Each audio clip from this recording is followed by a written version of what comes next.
fucking hear you! Human rights! American justice, human rights! Get off my human rights! Get off my human rights! I'll punch you in the fucking face. Do that shit again and I'll beat your ass up.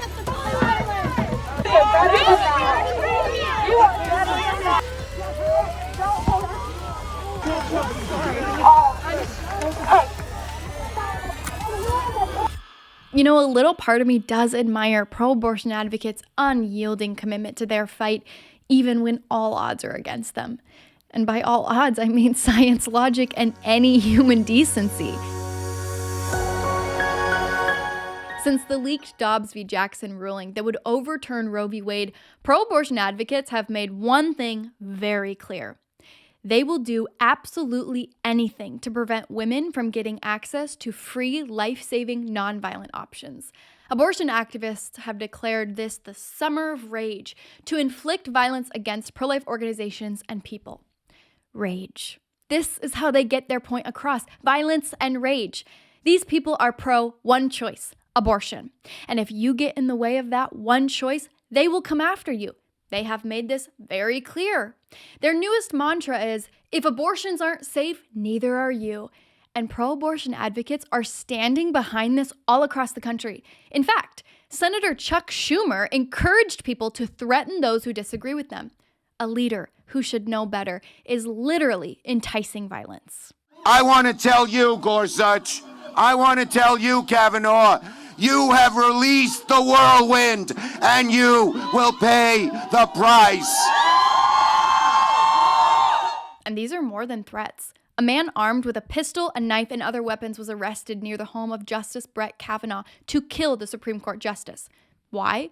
Because Kavanaugh believes in the fundamental right to life and doesn't want babies murdered in the womb. Because he's doing his job.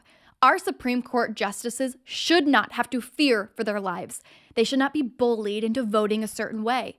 They should be free to safely carry out their duties and obligations.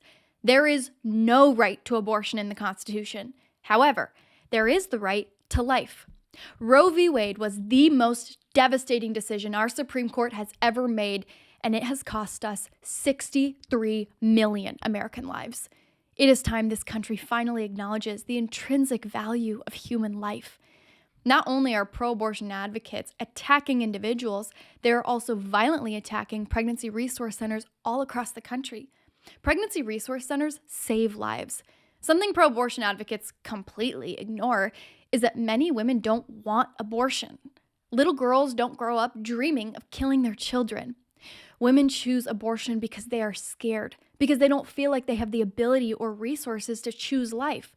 But the clear solution is to remove the fear and panic, not the baby. Since the leaked decision of Dobbs v. Jackson, 17 clinics and churches have been targeted, and we can expect it to get worse unless these people are held accountable. Pro-abortion group Jane's Revenge, which, by the way, is an ironic name for this group considering Jane Roe, Norma McCorvey, became pro-life and spent the rest of her life fighting to reverse Roe, claimed responsibility for the attack of Compass Care Clinic in Buffalo, New York, leaving much of the inside of the clinic burned and destroyed. This clinic exists to give women and children resources. The governor of New York ignored the attack and instead earmarked $35 million in taxpayer funds to increase security in abortion facilities. Facilities that exist to only harm women and take lives. Pro-abortion members of Jane's Revenge also firebombed the Wisconsin headquarters of Wisconsin Family Action last month, leaving the same eerie message behind. If abortions aren't safe, neither are you. This is the message to the American people. If Roe v. Wade is overturned, those who work in pro-life organizations will suffer. But I'm not surprised. You see, abortion is violent, and so are its supporters. If you support poisoning, dismembering, and crushing the skulls of innocent preborn children, you will also support harm to those who oppose abortion. Now, you may be asking yourself, why are they doing this? Because they care more about abortion than protecting women. They throw fits and harass people because they do not have an inch of truth to stand on.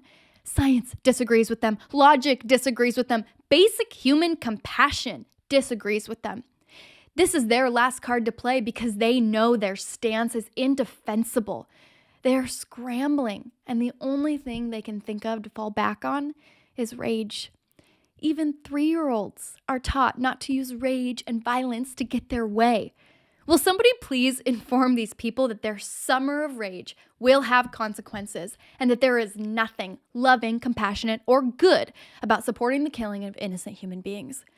We have to stand firm. Bullies will not move us or sway us because we are fighting on the side of life.